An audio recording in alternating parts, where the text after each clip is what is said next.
Muito boa tarde, senhores jornalistas. Comecemos, então, como habitualmente, pelos números.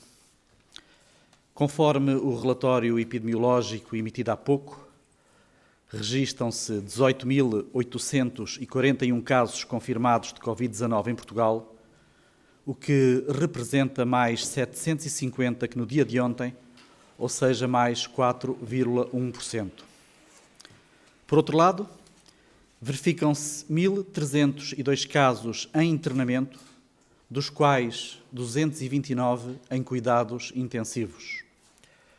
Registam-se 493 casos de recuperação, mais 110 casos que ontem, e, finalmente, 629 óbitos que lamentamos. A taxa de letalidade global é de 3,3%, a taxa de letalidade acima dos 70 anos é de 12%. Pessoas em tratamento no domicílio, 16.417, cerca de 87,1% dos casos.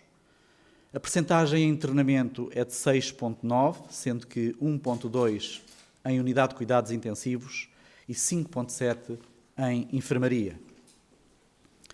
Temos, neste momento, mais de 35 mil pessoas em vigilância clínica, ou seja, a serem acompanhadas em casa pelas equipas de saúde familiar através da aplicação Trace Covid-19. Hoje há mais de 73.200 profissionais nesta plataforma, que conta já com mais de 110.500 utentes inscritos. A linha SNS 24 está a receber cerca de 9.500 chamadas diárias, a larga maioria atendida pelo operador. Relembro que esta linha pode e deve ser utilizada também e sempre em caso de dúvida relativamente a outras patologias. No que toca a encomendas de equipamentos de proteção individual, recebemos esta semana cerca de 900 mil respiradores FFP2 e FFP3, e cerca de 6 milhões de máscaras cirúrgicas, entre outros equipamentos como luvas, toucas e protetores de calçado, que continuamos a distribuir de acordo com as necessidades por todo o país. Temos de aprender a viver com o vírus, com a consciência de que a única vacina de que dispomos no momento é o distanciamento social e que o regresso à normalidade terá de ser feito gradualmente, respeitando as orientações técnicas internacionais, nomeadamente da Organização Mundial de Saúde e do Centro Europeu de Controlo de Doenças, e tendo como base a melhor evidência científica disponível. Só assim garantiremos que o Serviço Nacional de Saúde se vai adaptando e conseguindo dar todas as respostas de que os cidadãos precisam nas diferentes fases de pandemia, quer para doentes Covid, quer para doentes não Covid. É um esforço adicional de todos os portugueses, mas crucial nesta caminhada coletiva. Conscientes do desafio que o recolhimento representa, a Direção-Geral de Saúde publica esta tarde no site Covid-19 um manual para ajudar as famílias a lidar com o isolamento, com dicas importantes sobre situações de violência, risco e segurança online. Estamos certos de que os portugueses continuarão à altura deste enorme desafio e do que o país espera de todos nós, e que a luz ao fundo do túnel se tornará em breve mais brilhante. Muito obrigado, ficamos à vossa disposição. Muito bom dia, Cátia Esteves, da TVI, em representação da CMTV e da SIC. Perguntava, tendo em conta o distanciamento social e todas estas normas emitidas pela DGS que proíbem aglomerados de mais de 100 pessoas, como se justifica manter as cerimónias do 25 de Abril, sendo que entre convidados, jornalistas, são mais de 100 pessoas? Perguntava também qual é o R0 em Portugal e se esse valor for superior a 0,7, quando se prevê que se atinja então esse valor. Obrigada. Bom dia. Concretamente, em relação às cerimónias sobre as quais me perguntou, não me vou pronunciar, mas está em vigor a regra geral do distanciamento social e, portanto, creio que serão observadas, de facto, as recomendações sobre o distanciamento social. Relativamente ao chamado R0, que depois até muda de nome ao longo da epidemia, mas que é o número de pessoas que é necessário infectar para que a epidemia se mantenha, ou seja, cada infectado transmite a um determinado número de pessoas. Houve um país, que foi a Noruega, que decidiu que quando o R0 da Noruega, o R da Noruega, fosse de 0,7, ou seja, quando uma pessoa infectasse em média 0,7 pessoas, que estaria na altura da Noruega descomprimir as suas medidas de contenção. Este não é o único critério que está a ser utilizado por diferentes países. Qual é a grande vantagem que nós temos em Portugal? Nós começamos o nosso período epidémico mais tarde que outros países e, portanto, vamos acompanhar diferentes critérios que estão a ser adotados por diferentes países para ver qual é aquele que se adaptará melhor à nossa realidade.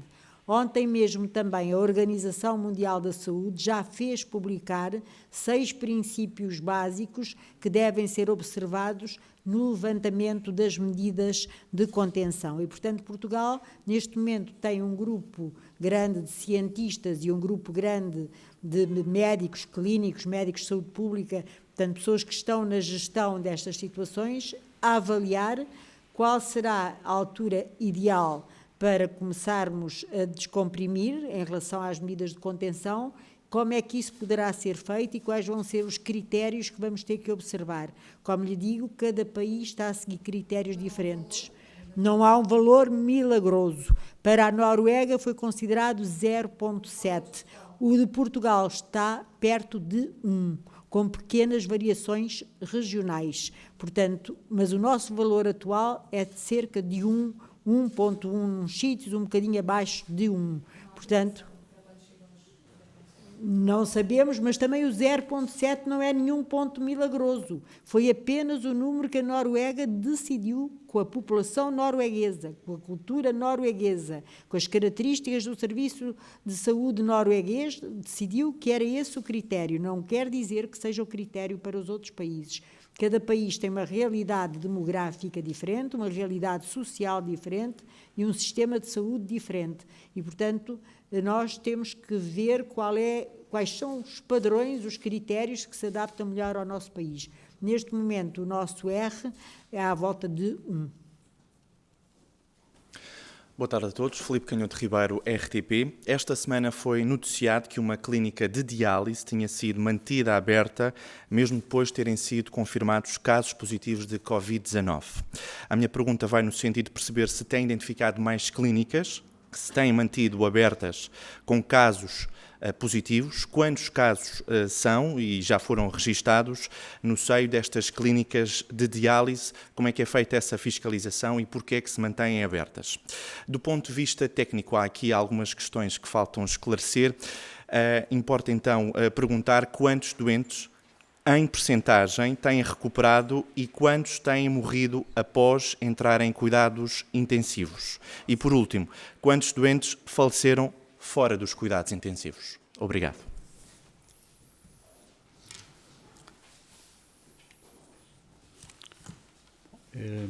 Se me permite, vou dividir esta questão com a senhora Diretora-Geral. Relativamente às mortes em cuidados intensivos, como é sabido, é sempre muito variável de dia para dia e também de região para região.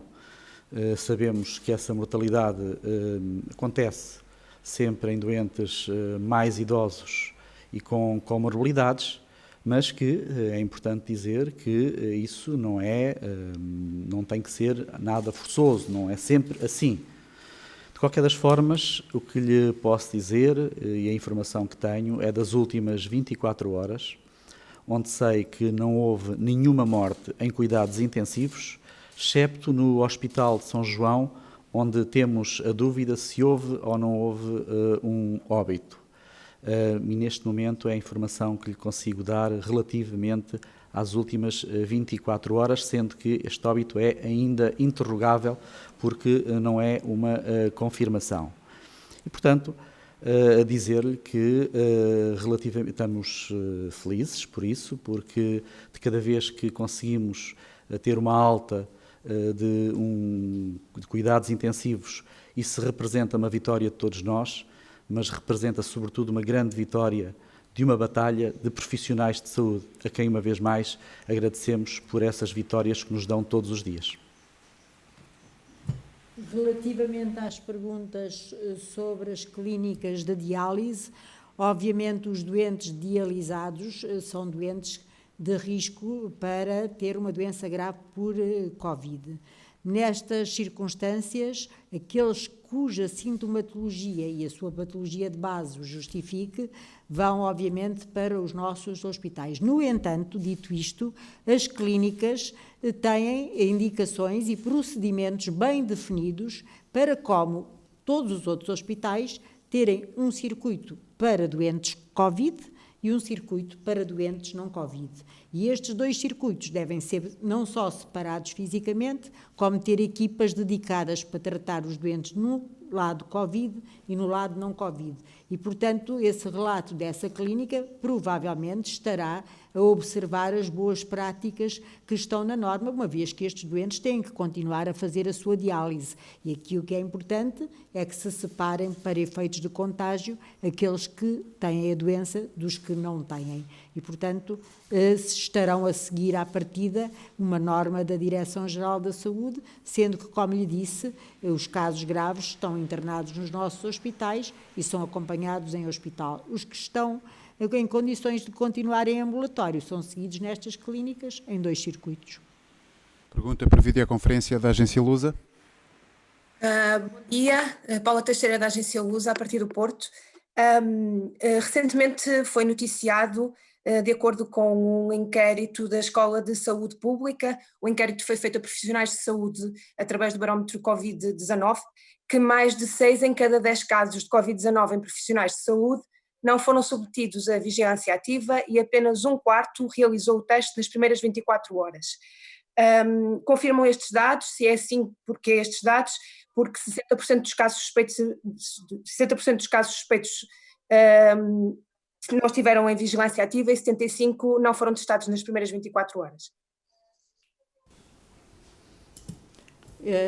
Eu posso responder, portanto, eu não quero comentar diretamente o estudo porque não vi a sua metodologia, mas de qualquer maneira vou explicar 2 ou 3 coisas que se calhar esclarecem o que é que se está a passar. Um profissional de saúde ou uma pessoa que precise de ficar isolada durante 14 dias porque foi um contacto próximo de um caso, não necessita obrigatoriamente de fazer teste, porque quer o teste dê positivo, quer o teste dê negativo, essa pessoa tem que à mesma fazer a sua quarentena de 14 dias por causa do período máximo de incubação. Portanto, tem que ficar afastado do seu local de trabalho.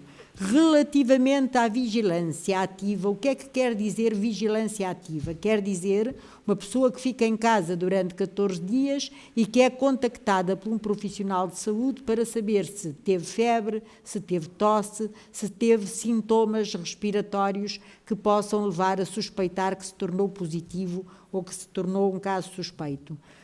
Muitas vezes as pessoas têm capacidade de fazer autovigilância, aquilo que nós chamamos vigilância passiva, e se houver alguma alteração dos seus sintomas, reportar essa alteração às autoridades de saúde, não carece de ficar em vigilância ativa. A vigilância ativa é para ajudar as pessoas a monitorizar os seus sintomas e, portanto, quero crer que com as equipas de saúde ocupacional e com as autoridades de saúde, muitos dos profissionais de saúde que ficaram em casa, isolados durante 14 dias, terão ficado em vigilância passiva, ou seja, eles próprios a vigiarem os seus sintomas e a reportarem às equipas de saúde ocupacional ou às autoridades de saúde, caso se tornem sintomáticos. E, portanto, trata-se de uma população especial que tem capacidade de se autovigiar e nenhum destes valores, à partida, nos parece um valor estranho.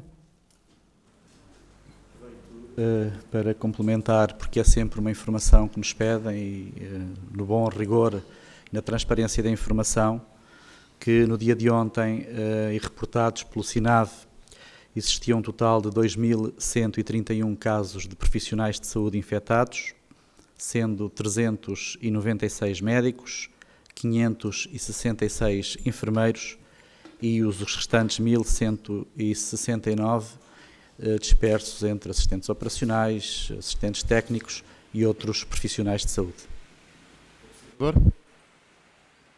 Muito boa tarde, Sara Antunes de Oliveira, do Observador.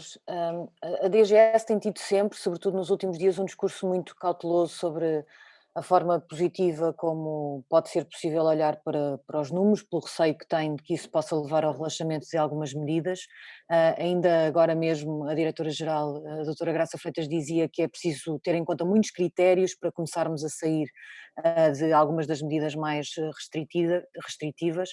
O decreto do Presidente da República de hoje, que prolonga o estado de emergência, prevê já a futura reativação gradual dos serviços, empresas e estabelecimentos. Isto é recomendável para agora, que ainda não começamos a ver a curva a descer, ou apenas mais tarde, quando essa curva começar a descer? E se o caso de Ovar, quando a cerca sanitária for levantado, pode ajudar, pode ser um desses critérios, a experiência pode ajudar a decidir o que fazer com o resto do país?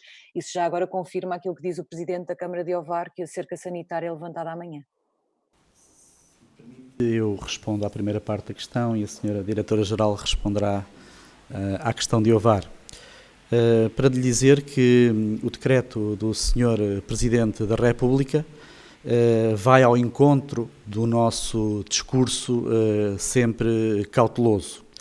Aliás, o regresso à atividade mais normal não é incompatível com aquilo que é a manutenção da contenção social e das medidas que temos tomado ao longo de todo este tempo.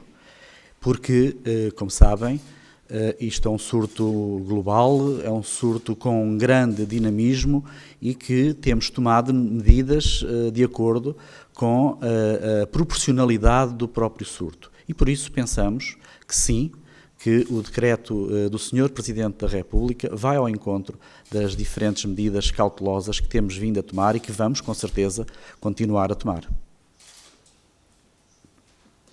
Agora, particularmente em relação ao Ovar, Ovar responde de facto a isto que aqui foi dito. Nós temos que equilibrar durante ainda algum tempo nas nossas vidas o retorno à atividade normal, mas a atividade normal num mundo com Covid, ou seja, com alguma contenção. Portanto, nós não podemos recuar a 30 de dezembro de 2019. Portanto, vamos ter que compatibilizar uma nova forma de estar na vida, que é voltarmos às nossas atividades, gradualmente, como diz o decreto, mas ao mesmo tempo continuarmos a observar medidas de controle de infecção, porque tratam-se de facto de medidas de controle de infecção. E, portanto, é deste equilíbrio, que não é incompatível, que vamos ter que viver nos próximos tempos, nós e o mundo inteiro. Portanto, temos que aprender uma nova forma de voltar às nossas atividades com precauções e com medidas de controle de infecção. Dito isto, o Ovar é um bom exemplo.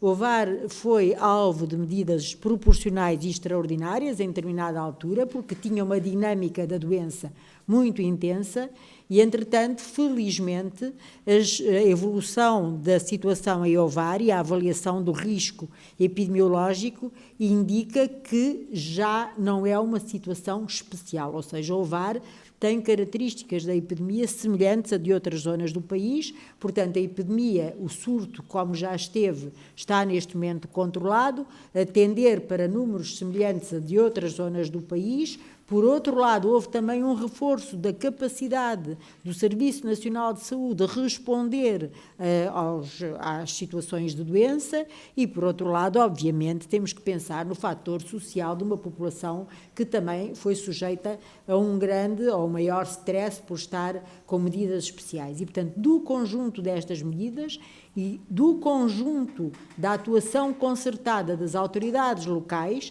a Autoridade de Saúde, que faz a avaliação do risco sanitário, e a autoridade, a Câmara Municipal, obviamente, e o mecanismo de proteção civil, chegaram à conclusão que estavam reunidas as condições para que Ovar deixasse de ser uma zona de exceção. Como está previsto, submeteram essa informação superiormente, vai ser superiormente analisada e, portanto, está tudo dentro do que é normal e previsto, e isto ilustra bem o que disse o Sr. Secretário de Estado, que é o dinamismo destas situações. Portanto, o que é hoje é uma situação, evolui, como evoluiu em Ovar, para acima do que seria a norma nacional, a regra, está a voltar à normalidade, as medidas adequam-se, adaptam-se ao risco em cada momento. E é assim que nós temos que aprender a viver. É proporcionalmente ao risco, todos os dias sermos capazes de ajustar, eventualmente por regiões, ou por sub-regiões,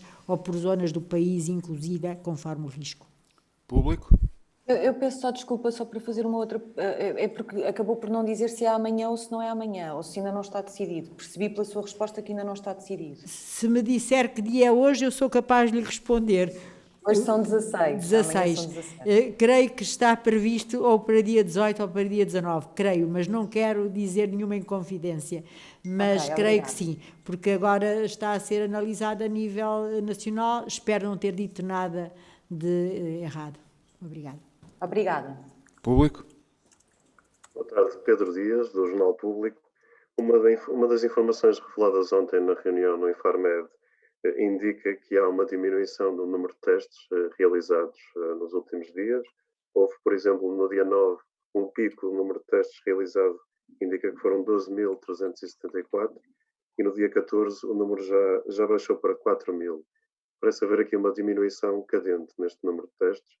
Minha pergunta era se tem razões para esta redução, se há falta de material ou se isto simboliza apenas a normal evolução da pandemia em Portugal.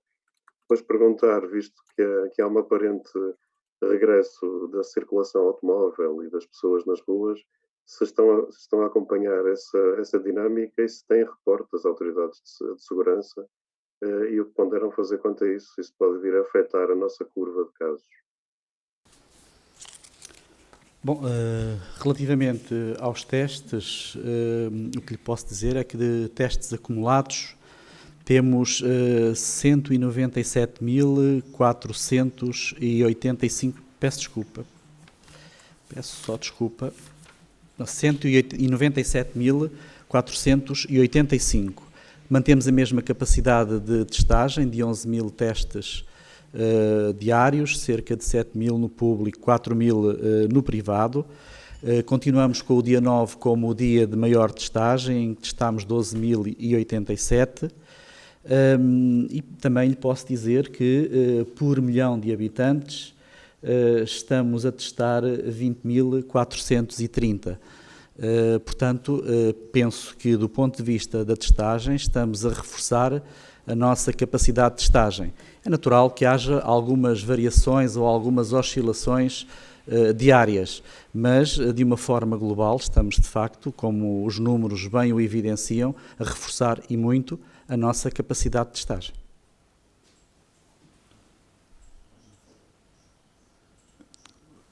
Relativamente à primeira questão de ver mais pessoas em circulação?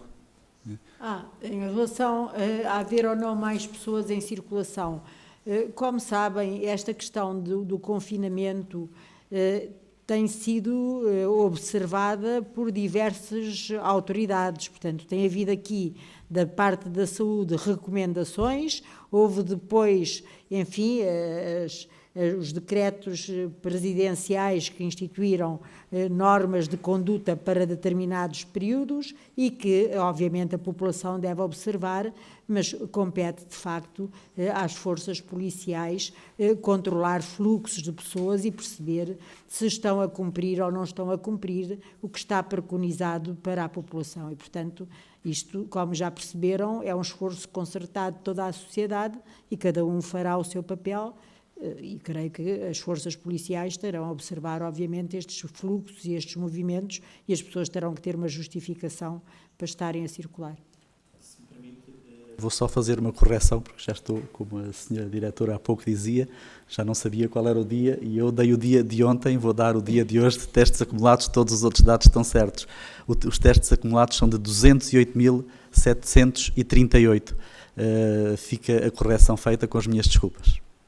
Muito obrigado. Já que está a falar o Secretário de Estado em nome do Governo, para complementar a resposta da Diretora-Geral da Saúde, eu perguntava-lhe se o Governo tem esse reporte das autoridades de segurança, se as mesmas enviaram informação e esta quer dizer que está a aumentar a circulação rodoviária e o movimento de pessoas na rua. E se isso é uma preocupação para vocês, o que é que vão fazer? Esse reporte dado pelas autoridades de segurança, normalmente, como sabe, é dado ao Ministério da Administração Interna e, portanto, esses serão os dados mais rigorosos que o Ministério da Administração Interna poderá dar. Nós não podemos estar no domínio das percepções, temos que estar no domínio das certezas e, por isso, eu remeto essa questão para o Ministério da Administração Interna, se me permite.